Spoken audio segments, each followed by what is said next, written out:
Hello everyone, welcome to free education. इस video में discuss करेंगे CHSL 2024 4 जुलाई की शिफ्ट 1 करेंगे। टाइम हो रहा है रात के 1:40। सुबह ऑफिस भी जाना है तो फटाफट निपटा लेते हैं। बोला गया कि कौन सा ऐसा नंबर है जो 22 से डिवाइड है। अगर 22 से डिविजिबल होगा तो 11 और 2 से होगा।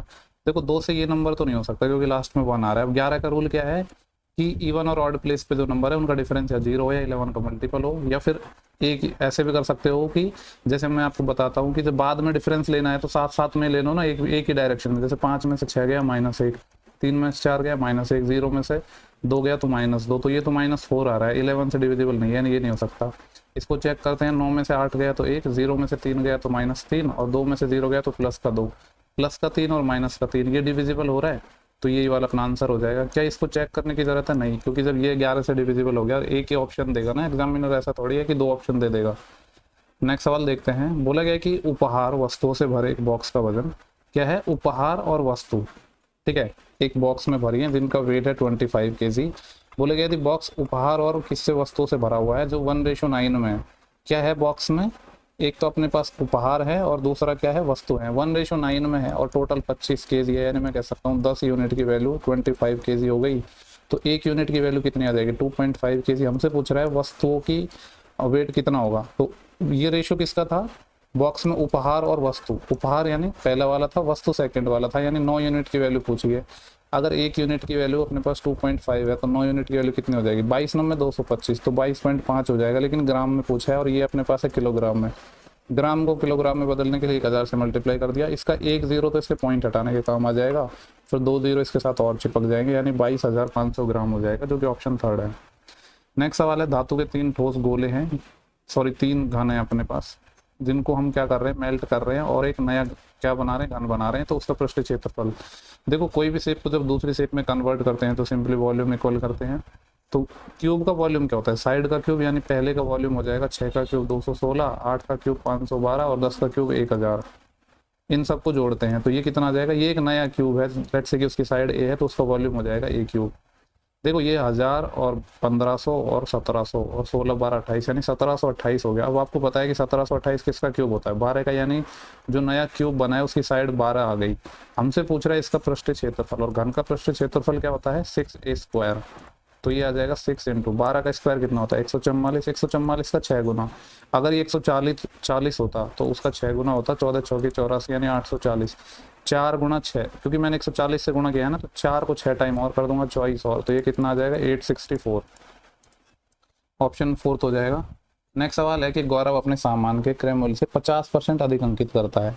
देखो मान लो कि किसी चीज़ का CP 100 था, लेकिन उसने क्या किया है? 50% मार्कअप कर दिया, तो यानी 150 अंकित कर रहा है, लेकिन 30% का डिस्काउंट दे रहा है।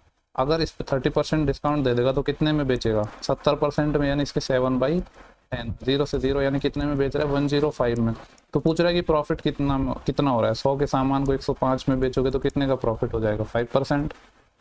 नेक्स्ट सवाल है। बोला गया है कि इनका एवरेज निकालना है। माध्य मतलब एवरेज। थोड़ा सा कैलकुलेशन होगी। देखो ये 6 वर्ष है और ये बच्चों की संख्या है, तो एवरेज कैसे निकालेंगे? मल्टीप्लाई कर लो। 6 8 48, 7 3 21, 8 7 56, 9 दूनी 18 और 20 दाएंगे 200। पहले सबको जोड़ लेते हैं हम।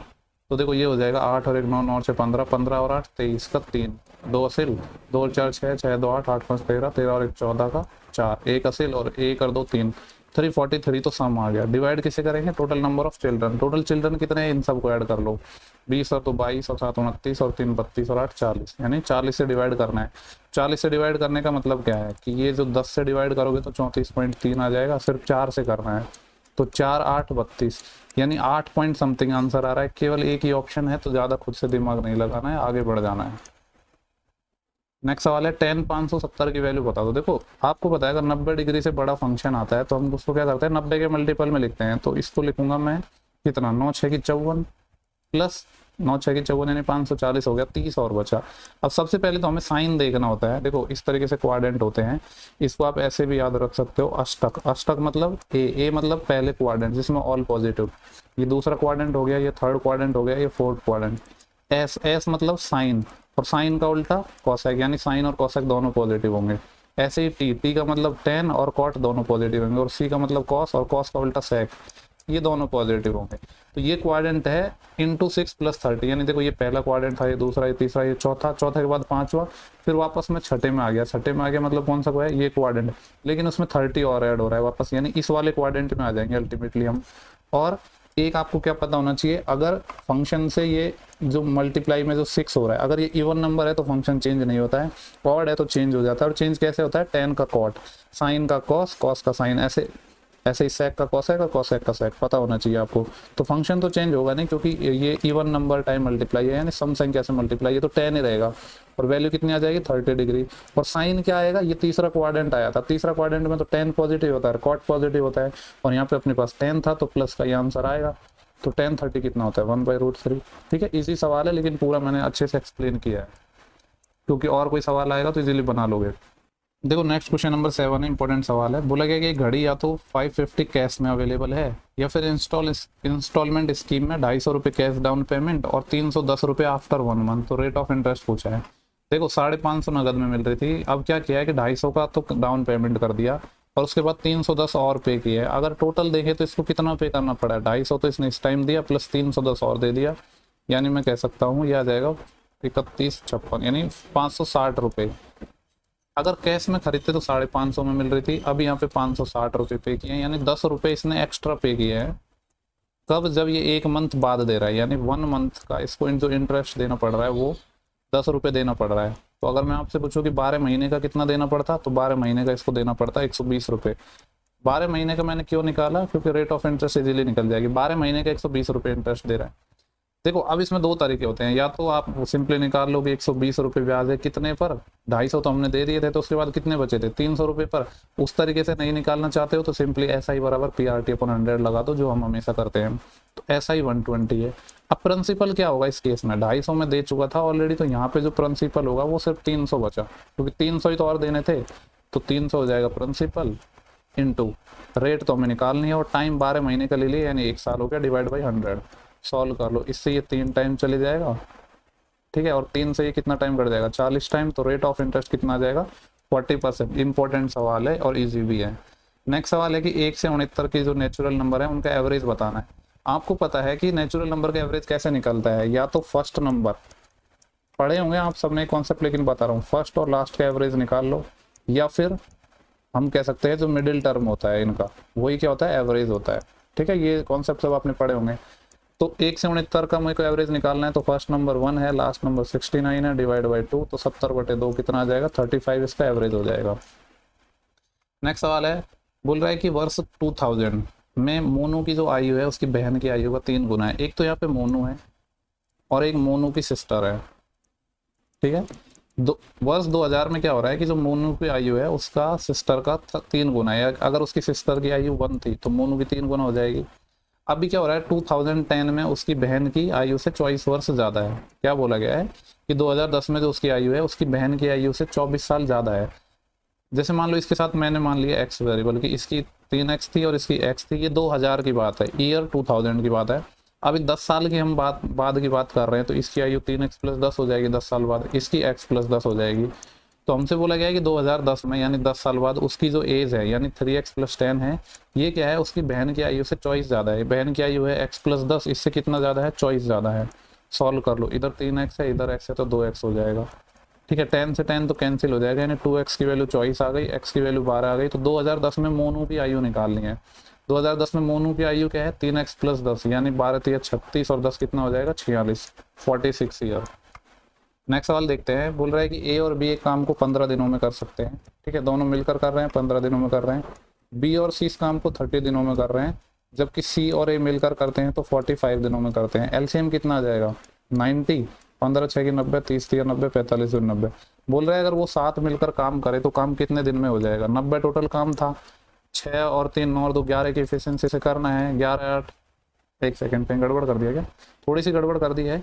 इनकी इफिशिएंसी कितनी आएगी, ए बी सी की, ये आ जाएगी 6 और 3 9 और 2 11, लेकिन सब 2 टाइम आ रहा है तो इफिशिएंसी आएगी 11/2, यानी यहाँ पे बटे में 2 और आएगा जो ऊपर चले जाएगा, यानी आंसर आएगा 180/11। तो 11 एकम 11, 7 बचा 70, 11 6 66, फिर कितना बचेगा 4, तो 16 सही 4/11 आएगा। ठीक है, नेक्स्ट सवाल है, थोड़ा ठीक ठाक सवाल लग रहा है, देख लेते हैं।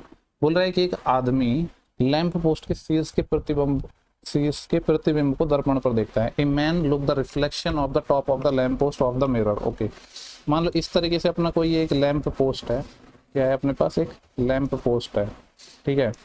तो एक व्यक्ति क्या करता है, इसका रिफ्लेक्शन देखता है मिरर में, that is 6.6 metre away from the foot of the lamp stop. ये 6.6 मीटर किसके बारे में बोल रहा है, यहाँ पे देखो दैट है, ये दैट किसके लिए आया है, मिरर के लिए, चूंकि ये नॉन लिविंग थिंग है तो यहाँ पे दैट आएगा, यानी ये मिरर की बात कर रहा है। मिरर है जो इससे 6.6 मीटर अवे है from the foot of the lamp post, यानी यहाँ से 6.6 मीटर की दूरी पर अपना क्या है, यहाँ पे कोई मिरर है, मान लो इस तरीके से ये एक मिरर है। आगे क्या बोला है देखते हैं, the man height is 1.25 metre and he is standing 2 metre away from the mirror. व्यक्ति की हाइट दे रखी है और व्यक्ति यहाँ से कितना दूर है, 2 मीटर दूर है, और व्यक्ति की हाइट क्या है, ये अपने पास व्यक्ति हो गया, ठीक है। इसकी जो अपने पास हाइट गिवन है वो है 1.25, ये 1.25 मीटर का है, दर्पण से 2 मीटर दूर है, ये मानते हुए कि दर्पण जमीन पर रखा है, यानी ये जो मिरर है ये क्या है, इस फर्श पर रखा हुआ है, और जिसका जो फेस है वो आकाश यानी स्काई की तरफ है और आदमी की ओर है, यानी इस तरीके से ही हो गया, ठीक है।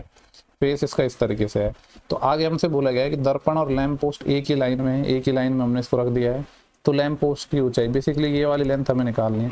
देखो क्वेश्चन इंपॉर्टेंट है थोड़ा, बस डायग्राम अगर बना लोगे तो इजीली कर लोगे। यहाँ पे क्या हो रहा है कि रिफ्लेक्शन हो रहा है, इसको हम लैंप पोस्ट को मिरर में देख रहे हैं, यानी इस तरीके से होगा। जब यहाँ पे आप इसको मिरर में देखोगे तो ये होगा अपने पास, फिर इसको इस पर रिफ्लेक्शन पड़ेगा तो वो यहाँ पे ऐसे जाएगा, ठीक है। तो देखो ये जो एंगल है, ये जो रिफ्लेक्शन एंगल होगा, लेट्स से कि थीटा है, तो यही यहाँ पे सेम बनेगा बेसिकली। ये वाला जो एंगल थीटा है ये भी रिफ्लेक्ट होकर सेम ही एंगल बनाएगा, ये इसमें कॉन्सेप्ट हो गया, ठीक है। और अब एक बात बताओ, जब ये एंगल सेम है, ये एंगल सेम है, तो ये भी सेम हो जाएंगे कि नहीं, बिल्कुल सेम होंगे, क्योंकि ये थीटा थीटा है और ये एक स्ट्रेट लाइन थी। स्ट्रेट लाइन के बाद ये बचा एंगल, मान लो कि इसको कुछ भी मान लो, लेट्स से कि ये फाई है तो ये भी फाई होगा, क्योंकि ये जब एंगल स्ट्रेट लाइन थी और ये थीटा थीटा हो गया तो ये भी सेम हो जाएंगे।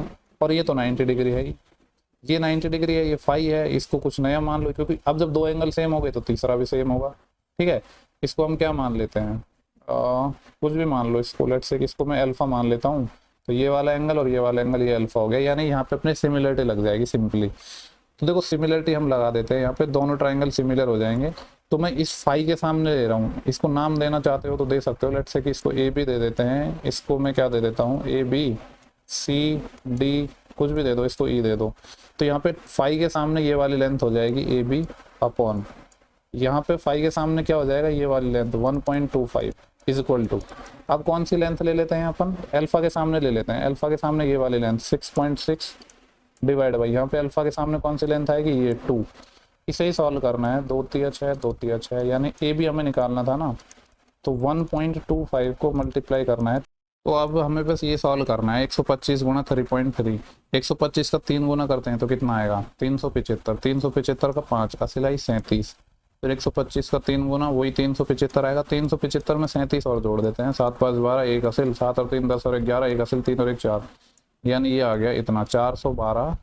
देखो पॉइंट कितने के बाद आएगा, एक यहाँ था और 2 यहाँ था, यानी 3 के बाद पॉइंट आएगा, यानी ये आ जाएगा 4.125, 4.125 है नियरली। इसको क्या मान सकते हैं हम, 4.13, क्योंकि यही इसके सबसे नियर ऑप्शन है।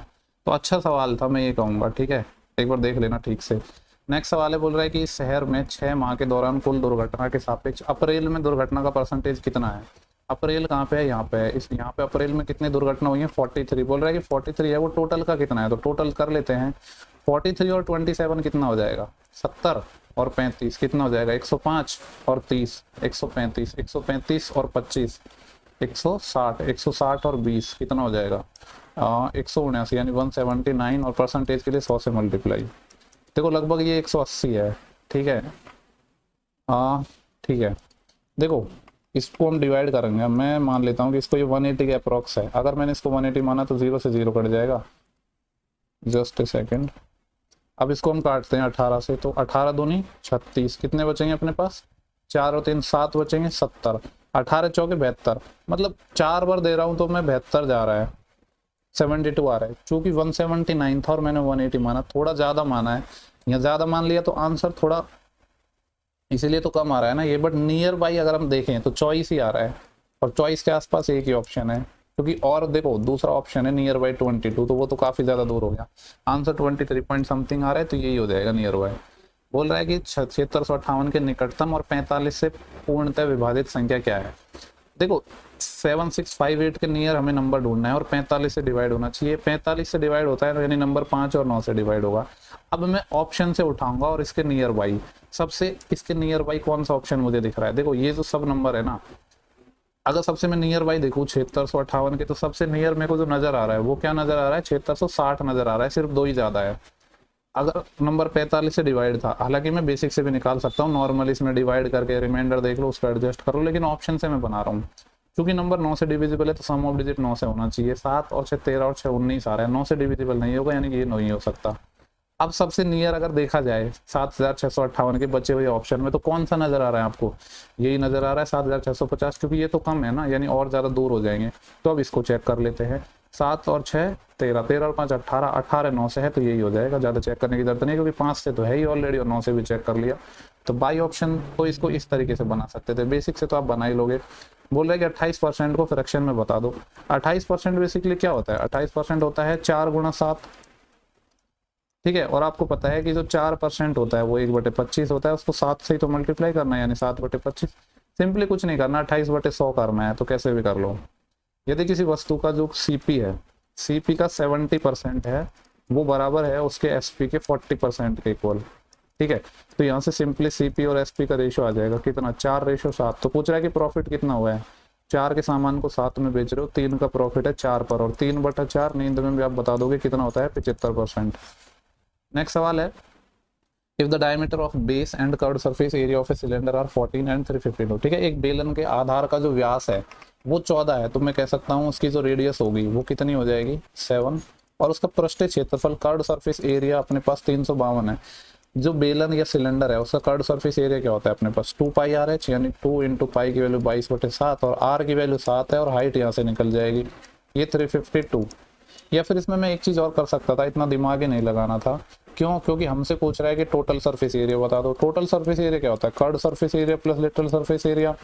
अब एक एरिया तो अपन को गिवन ही है, कर्व्ड सरफेस एरिया कितना है 352, इसमें एक्स्ट्रा क्या आ जाएगा, ये लिटल सरफेस एरिया ही तो आ जाएगा, यानी बेस वाला जो एरिया है, क्योंकि बेलन इस तरीके से बनता है, कर्व्ड हो गया तो ये आधार जो 2 है, ये वाले 2 सर्कल के एरिया और ऐड हो जाएंगे, यानी 2πr² और आ जाएगा, ठीक है। तो ये सब जो कैलकुलेशन है इस सब को करने की जरूरत नहीं है, ना हाइट निकालने की जरूरत है, क्योंकि हाइट की यहाँ पे रिक्वायरमेंट नहीं पड़ेगी। तो 2 × पाई की वैल्यू 22/7 इंटू रेडियस है 7, 7 का स्क्वायर 49, इससे 7 टाइम कट जाएगा, 22 × 154, 154 का डबल 308, 352 में मैं 308 जोड़ूंगा तो 300 और 300 600, और 52 और 8 60, यानी कितना हो जाएगा 660। तो कौन सा ऑप्शन हो जाएगा, option number 6, sorry option number 3, answer है 660। नेक्स्ट है, बोल रहा है कि there is a circle with centre T, एक सर्कल बना लेते हैं जिसका सेंटर टी है एंड जिसकी रेडियस 8 सेंटीमीटर है। 2 टेंजेंट हैं के ई एंड के आई। देखो एक पॉइंट से 2 टेंजेंट हैं तो इस तरीके से हो जाएंगी, यहाँ से एक ये हो गया और यहाँ से इस तरीके से हो गया। एक का नाम है के ई, एक का नाम है K I, which is 17 centimetre from the centre. Centre से ये 17 मीटर दूर है, यानी ये 17 है। देखो ये टेंजेंट है, यानी ये 90 होगी। इसको अगर मैं यहाँ से मिला दूँ तो ये भी टेंजेंट है, 90 होगी, और रेडियस 8 थी। आपको पता है ऊपर और नीचे सेम ट्राइंगल तो बन रहे हैं। सवाल में पूछा क्या है, इन्होंने बोल रहा है कि टी ई के आई का एरिया बता दो। तो क्वाड्रिलेटरल टी ई के आई का एरिया बराबर हो जाएगा, कोई भी एक ट्राइंगल का एरिया निकाल लो और उसका 2 गुना कर दो, क्योंकि ऊपर नीचे सेम ही तो ट्राइंगल है। और चूंकि ये राइट एंगल ट्राइंगल है, ये 8 है, ये 17 है, तो 8 15 17 का ये ट्रिपलेट हो जाएगा। और राइट एंगल ट्राइंगल का एरिया निकालना तो आपको आता ही है, क्या होता है 1/2 इंटू बेस इंटू हाइट। 90 के सामने हाइपोटेनस हो जाएगा, तो एक तो बेस हो जाएगा 15 और हाइट हो जाएगी 8। और इसका हमें करना है डबल, 2 से 2 चले जाएगा, 15 इंटू कितना जाएगा 120, यानी कौन सा ऑप्शन है, ऑप्शन नंबर 4। नेक्स्ट सवाल है, ठीक ठाक लग रहा है ये भी। बोला गया इसको सॉल्व करना है, थोड़ा सा मैं इसको जूम कर देता हूँ, ठीक है। देखो यहाँ पे एक पेन का साइज भी मैं कम ले लेता हूँ। ये एंगल 100 है, पूछा क्या है इन्होंने वो देख लेते हैं पहले। तो एंगल सी डी ई, यानी इसको यहाँ से मिलाना पड़ेगा। इसको मैंने यहाँ से, अरे यार इसको यहाँ से मिला दिया। एक तो ये वाला एंगल पूछा है, और दूसरा सी ई ए, यानी इसको यहाँ से भी मिलाना पड़ेगा। एक ये वाला एंगल पूछा है। देखो आपको पता है हमें सिर्फ यहाँ पे यही एंगल गिवन है 100, AOC 100 गिवन है। इस सेम बेस AC मान लो, या ये सेम आर्क मान लो ABC, इस पर अगर सेंटर पर, क्योंकि सवाल में बोला है ओ वृत्त का केंद्र है, सेंटर पर ये 100 डिग्री बना रहा है, तो मैं कह सकता हूँ यहाँ पे सरकमफ्रेंस पे इसका आधा बनाएगा यानी 50 डिग्री। अब चूंकि इसी बेस पर ये 50 है, और एक प्रॉपर्टी और आपको पता है, सेम बेस सरकमफ्रेंस पर बना एंगल सेम होता है, सेम बेस हो या सेम आर्क हो। यहाँ पे ये 50 है, इसको कहीं भी बना लो ऐसे, अगर ये एंगल थीटा है तो ये एंगल भी थीटा होगा। तो सिमिलरली यहाँ पे अगर ये 50 बन रहा है तो इसी सेम बेस पे ये वाला एंगल भी बन जाएगा ना, ये वाला, इस तरीके से, तो ये भी 50 हो जाएगा। तो मैं कह सकता हूँ ये वाला एंगल 50 डिग्री हो गया। दूसरा देखो ए क्या है, अपने पास डायमीटर है, और एक प्रॉपर्टी और पता है, अगर डायमीटर को मैं इस तरीके से मिला दूं सरकमफ्रेंस पे तो ये 90 डिग्री का एंगल बनाता है। ए क्या है, इसका डायमीटर है, ये क्या पे मिल रहा है, सरकमफ्रेंस पे मिल रहा है, यानी कितना एंगल बनाएगा, 90 डिग्री। तो 50 तो ये है, पूरा 90 है, यानी ये 40 हो जाएगा। हमसे इन दोनों का सामने पूछा है, 40 और 50 कितना हो जाएगा, 90। देखो नेक्स्ट क्वेश्चन नंबर 19 है, बोल रहा है कि एक ट्राइंगल है एबीसी जो कि राइट एंगल ट्राइंगल है, किस पर एंगल एबीसी 90 है, यानी बी पर ये 90 है, यहाँ पे ए मान लेते हैं, यहाँ पे सी मान लेते हैं। मेजरमेंट दे रखी है, ए बी की वैल्यू 15 है, बी सी की वैल्यू 20 है, तो पाइथागोरन ट्रिपलेट से 3 4 5 का ट्रिपलेट है, यानी 25 हो जाएगा। बी डी परपेंडिकुलर है ए सी पर। पूछा क्या है सवाल में, बी डी पूछा है। आपको पता है बी डी क्या होता है, इसके दोनों लेग्स का मल्टीप्लाई, यानी ए बी गुणा B C divide by hypotenuse यानी ए सी। और भी कई सारे फॉर्मूले होते हैं, बी डी स्क्वायर बराबर A D into D C भी होता है, लेकिन वो वैल्यू तो हमें गिवन ही नहीं है। तो ये कितना हो जाएगा, 15 गुणा 20 बटे 25, इसी को सॉल्व करना है। 5 चौके 20, 5 25, 5 से ये 3 टाइम जाएगा, 3 चौके 12, कितना आंसर आ जाएगा, 12, यानी ऑप्शन नंबर 2। नेक्स्ट सवाल है कि जो शंकर क्या कर रहा है, सर्टेन डिस्टेंस कवर कर रहा है कार से 40 किलोमीटर पर आवर की स्पीड से, एंड रिटर्न हो रहा है riding to on a scooter with speed of 20 kilometre per hour. Average speed निकालना है। देखो सेम डिस्टेंस पर वो जा रहा है, सेम पर वापस आ रहा है, तो एवरेज स्पीड का कॉन्सेप्ट क्या कहता है, 2ab upon a plus B, जब डिस्टेंस सेम हो तो 2 इंटू पहले स्पीड 40 है, बाद में 20 हो गई, नीचे 40 और 20 का सम यानी 60, 20 या 60, तो ये कितना आ जाएगा, 80 बटे 3 आ जाएगा। 26 थी 78 होता है, फिर 2 बचेगा, यानी 26 से 2 बटे 3 आ जाएगा। देखो नेक्स्ट सवाल है 21, इसको देख लेते हैं। वोटिंग का क्वेश्चन है, ठीक है, एक क्वेश्चन तो आएगा ही एटलीस्ट एग्जाम में, और आजकल कुछ क्वेश्चन तो कैलकुलेटिव आ रहे हैं। बोल रहा है कि 2 पार्टीज के बीच में इलेक्शन हुआ है, जिसमें से 83% वोटर है जिन्होंने वोट डाला है, जिसमें से 4% अपने वोट हैं वो इनवैलिड डिक्लेयर हो गए। एक पार्टी ए को इतने वोट मिले हैं जो कि 83% है टोटल वैलिड वोट का। टोटल नंबर ऑफ इनरोल्ड निकालने हैं अपन को कैंडिडेट, और बोल रहा है कि इंटीजर पार्ट कंसीडर कर लो। यार एक तो ये समझ नहीं आता है कि आदमी कब से आधे अधूरे होने लग गए। ये इस तरह के सवाल में गंदे कैलकुलेशन की बनाने नहीं चाहिए, एटलीस्ट ऐसे सवाल बनाओ ना, क्योंकि आदमियों को भी आप आधा अधूरा बना रहे हो। खैर कोई नहीं, देखो इसको आप 100 मान के कर सकते हो, x मान के कर सकते हो, कैसे भी कर लो, एक ही बात है, ठीक है। 100 मान के ही मैं बता देता हूँ। जैसे कि टोटल उनके पास 100 वोट थे, इसमें से क्या हुआ है कि 83% ने ही वोट डाले हैं, यानी क्योंकि 17 ने वोट नहीं डाला मतलब 83 नहीं डाला है, उसमें से भी 4% इनवैलिड हो गया। तो फिर वैलिड कितना होगा, 4% अगर इनवैलिड हो गया तो वैलिड होगा 96%, यानी 96 बटे 100। 4 से काटेंगे तो कितना आ जाएगा, ये 24, और 4 से काटेंगे तो ये 25, इतने हो गए। इसमें से बोल रहा है कि पार्टी ए को इतना वोट मिला है जो कि वैलिड का 83% है। अभी ये जो मैंने वोट निकाला है ये वैलिड ही तो है, 83 वैलिड थे, सॉरी 83 ने वोट डाला था, उसमें से 4% इनवैलिड हो गए, यानी ये जो नंबर आया है वैलिड वोट का है। अब बोल रहा है कि पार्टी ए को 1,56,611 मिले हैं जो वैलिड वोट का 83% है, यानी इसका 83% मतलब 83/100। इसकी वैल्यू सवाल में गिवन है 156611। देखो एक चीज़ तो समझ आ रहा है कि कैलकुलेशन बहुत गंदी दी है इन्होंने। क्यों, क्योंकि यहाँ पे देखो ये चॉइस है, इधर 1 आ रहा है और 83 प्राइम नंबर है, किसी से कट नहीं रहा है, तो कैलकुलेशन तो भैया करनी पड़ेगी। यहाँ पे हम क्या करते हैं, 83 का पहले स्क्वायर कर लेते हैं। 83 का स्क्वायर कितना हो जाएगा, 3 3 9 और 8 3 24 का डबल 48, 48 का 8 4 असील 8 8 64 और 4 68, ये कितना आ गया 68 89, और इसको 24 और मल्टीप्लाई कर लेते हैं। तो इसको चॉइस से करेंगे तो कितना आ जाएगा, ये एक सेकेंड रुको यार, तो कहाँ थे हम, क्या कर रहे थे हम, 24 को 9, देखो चॉइस आएंगे 240 होते हैं, तो चॉइस नंबर कितने हो जाएंगे, 216, 216 का 6, 21 कैरी आ गई। फिर 24 अंठे 192, 192 और 21 कितने हो जाएंगे, 3 और 2 11, एक असी लेके 2, 213 का 3, वापस 21 कैरी आ जाएंगे। फिर 24 अंठे वापस 192, 192 में वही सेम 21 जोड़ूंगा तो 213 आएगा, फिर 21 कैरी आ गई वापस। फिर चॉइस है कि कितने होते हैं 144, तो 144 तो ये और 21 ये, यानी 145, 55 65, ये आ जाएगा 165, 1,65,336 आ गया ये, 165,336 इसकी वैल्यू आ गई कितनी 156611 इंटू, देखो यहाँ पे 25 गुणा 100 यानी ये 2500 से मल्टीप्लाई है। ठीक है, अब यहाँ पे हम या तो यहाँ कैलकुलेशन कर सकते हैं, इसको थोड़ा और सॉल्व कर सकते हैं। देखो यहाँ से कुछ ऑप्शन अपने हट सकते हैं, जैसे ये 1,65,000 है, ये 1,56,000 है। आपको पता है कि 1,65,000 से अगर मैं 1,56,000 को काटूंगा तो एक टाइम भी नहीं कटेगा, एक से कम ही टाइम कटेगा। तो फिर एक मतलब अगर एक टाइम भी आप मानते हो तो 2500 वैल्यू आ रही है। हमसे पूछ रहा है टोटल वैलिड वोट यानी 100 की वैल्यू निकालेंगे तो 25 के पीछे 2 जीरो और लगाऊंगा तो 2.5 लाख आ रही है वैल्यू, लेकिन 2.5 से कम आएगा क्योंकि ये एक से कम टाइम कटेगा, तो 2.5 लाख से कम आंसर आएगा, ये नहीं हो सकता। ये तो 23 लाख चले गया। फिर भी 2 ऑप्शन है तो कैलकुलेशन कर लेते हैं।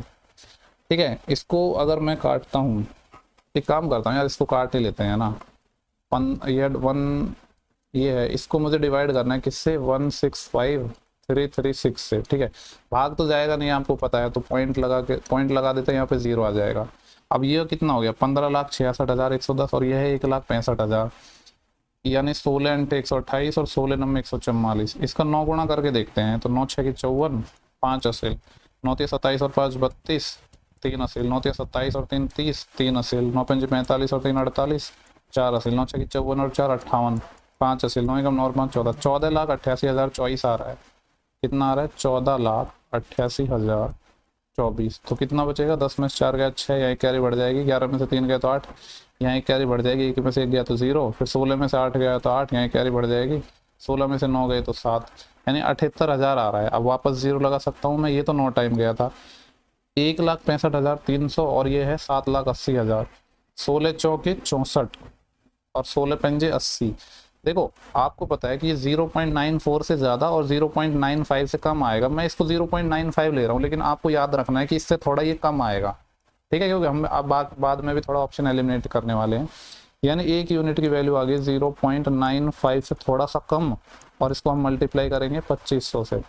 2500 को ऐसे लिख दूँ क्या 25 गुणा 100, और हमें तो चूंकि 100 यूनिट की वैल्यू चाहिए ना, तो इसको फिर 100 से और मल्टीप्लाई करना पड़ेगा, यानी इस 100 से। और अब जब मैं इसको इस 100 से मल्टीप्लाई करूंगा तो इसका पॉइंट हट जाएगा, यानी सिर्फ 95 आएगा। फिर कितना बचा 25 और फिर कितना बचा 100, यानी इसको 95 से मल्टीप्लाई कर लेते हैं। 25 पंजे 125, 12 असेल, और 25 नम्बे 135 और 12 137, 147। कहीं तो गड़बड़ की है हमने यार। देखो हमने थोड़ी सी गड़बड़ शायद यही लास्ट में करी है, क्योंकि पहले तो शायद सही किया है हमने। यहाँ पे हम क्या कर रहे थे 25 को इससे मल्टीप्लाई कर रहे थे ना, 25 पंजे 125 होंगे, 12 असेल। ठीक है, और 25 नंबर 225, हाँ 225 थे, 225 और 12 227, 237, ये आएगा 237 और इसके पीछे डबल 0 और 2,37,500। लेकिन मैंने आपको बोला था 0.95 गया था, तो आंसर इससे थोड़ा कम आएगा। 2,37,500 से थोड़ा कम, सबसे नियर यही ऑप्शन है। मुझे लग रहा है कि जितनी शॉर्ट कैलकुलेशन हो सकती थी ना, वो मैंने इस सवाल की बता दी, इससे बेटर नहीं हो सकता है। बाकी कैलकुलेशन तो है, उम्मीद कर रहा हूँ बढ़िया सवाल है, लेकिन ये ऐसे सवाल है कि स्टार्टिंग में आपको बनाओगे तो बहुत ज़्यादा टाइम जा सकता है। जब आपके पास टाइम हो तो बनाओ, क्योंकि 1-2 सवाल ऐसे आते हैं। बोल रहा है कि 1951 से 2001 तक कितना % वृद्धि हुई है। 1951 में कोई चीज़ 25 थी, और 2001 की बोला है ना, यहाँ पे ये हो गया है 61 लिखा है। ये 25 से कोई चीज़ 61 हो गई, कितना बढ़ गया 25 और 6 31, सॉरी 25 और यहाँ पे 11 36 बढ़ गई है। 36 बढ़ गई कोई चीज़ कितने पर 25 पर, परसेंटेज के लिए 100 से मल्टीप्लाई, 25 चौके 100, 36 का डबल 172 और उसका डबल 144, यानी 144% इंक्रीज हो जाएगा। बोले आयताकार बक्सा है जिसकी जो लेंथ है वो इस तरीके से है। बेसिकली आयताकार बक्सा है मतलब क्या है, क्यूबॉइड है, क्योंकि यहाँ पे लेंथ ब्रेथ हाइट तीनों चीज गिवन है। जिसका पृष्ठ क्षेत्रफल ये है, तो आयतन बताना है। आपको पता है कि इसका जो पृष्ठ क्षेत्रफल क्या होता है, twice of L B plus B H plus H L. चूंकि ये 3 5 इसमें दे रखे हैं, तो हमें यहाँ पे एक वेरिएबल मानना पड़ेगा। लेट्स से कि ये 3x हो गया, ये 5x हो गया और ये 8x हो गया। तो इसका जो एरिया होता है वो क्या होता है, ट्वाइस ऑफ एल बी। कोई सी भी साइड को एल बी मान लो, उससे कुछ फर्क नहीं पड़ेगा। तो पहले मैं मान रहा हूँ इसको एल, इसको बी, तो ये आएगा 3 पंजे 15x², फिर बी एच 5 40x², फिर इन दोनों को मल्टीप्लाई कर लो, 8 या 24x²। सवाल में बोल दिया कि ये 632 का इक्वल है। पहले तो 2 से ही काट लेते हैं, 2 3 6, 2 1 2, 2 6 12, 40 24 64 64 और 5 69 और 10 79, यानी 79x² की वैल्यू कितनी आ गई 316। अगर 80 होता है इसका 4 गुणा 320 होता, लेकिन 1 कम है और 4 टाइम किया है, तो 4 ही कम ये है, यानी पूरा 4 टाइम कट जाएगा। x² की वैल्यू 4 है तो x की वैल्यू 2 आ गई। इसका वॉल्यूम पूछ रहा है, वॉल्यूम होता है LBH। यानी 3 पंजे 15 और 15 इंटे 120 और इनके साथ x था तीनों के साथ, यानी x क्यूब और आ जाएगा। 2 का क्यूब 8 और 12 इंटे 96 यानी 960 आ जाएगा। ऑप्शन थर्ड है। नेक्स्ट सवाल है कि एक व्यक्ति क्या करता है, अपनी इनकम का 10% तो उसने ग्रोसरी पर खर्च कर दिया, 10% मेडिसिन पर, 20% बच्चों के एजुकेशन पर और 15% घर खर्च पर। उसके बाद शेष राशि बचती है, यदि उसकी मंथली जो इनकम है इतनी है तो बचत कितनी है। देखो खर्च कितना कर दिया इसने, 10 और 10 20 और 20 40 और 15 55 खर्च कर दिया, तो सेव कितना करेगा, 45%। अब बोल रहा है कि अगर मंथली इनकम 30 है तो बचत कितना करेगा, 45% करेगा ना। 30,000 का 45% निकालना है। 45% होता है 9/20। 20 से अगर मैं काटूंगा तो 0 से 0 15 और 15 9 225, नहीं 15 9 135 होते हैं यार, क्या बोल रहा हूँ। देखो कैसे काटेंगे, इसका हमें सिर्फ क्या निकालना है, 45% निकालना है। 45% 9/20 होता है, 0 से 0 चले जाएगा। ये कितना आया है अपने पास, 3000 है, 2 से काटोगे तो ये 1500 आ जाएगा। 15 9 होते हैं 135 और 15 जाएगा 2 150, तो 135 आएगा और 0 और चिपक जाएंगे, यानी 13,500। लास्ट सवाल है शिफ्ट का, ठीक है। यहाँ पे सारे ऑप्शन नहीं है, 2 ही ऑप्शन है, वो बाकी ऑप्शन एडजस्ट नहीं हो पाए थे या जो भी है। क्वेश्चन क्या है कि बाइंडिंग चार्ज और कागज की लागत के लिए जो केंद्रीय कोण है उसकी माप। बाइंडिंग कहाँ पे है, देखो बाइंडिंग चार्ज ब्लू कलर यानी ये वाला है 18, और दूसरा क्या था, कागज, बाइंडिंग चार्ज और कागज की लागत यानी पेपर कॉस्ट, ये ग्रे कलर है यानी यहाँ पे 10%। इनके बीच केंद्रीय कोण में डिफरेंस निकालना है। आपको पता है कि परसेंटेज में डाटा है, तो 100% की वैल्यू 360 डिग्री हो गई, यानी मैं कह सकता हूँ 1% अपना 3.6 डिग्री हो गया। हमें इन दोनों में डिफरेंस देखना है, 18 और 10 में डिफरेंस कितना है, 8% का, यानी हमें वैल्यू चाहिए 8% की। तो 8 से मल्टीप्लाई कर देते हैं, 8 6 48, 4 असिल, 8 के 24 और 4 28, यानी 28.8 डिग्री आ जाएगा, यानी ऑप्शन सेकंड। इस शिफ्ट के पूरे 25 क्वेश्चन हो चुके हैं आई थिंक, ठीक है। टाइम भी काफ़ी हो गया, 2-2:30 बज गए रात के, और इस शिफ्ट को मैं अभी अपलोड कर रहा हूँ, मतलब ये 3-4 बजे तक कर दूंगा, ठीक है। तो अगर सेशन पसंद आता है तो शेयर करो।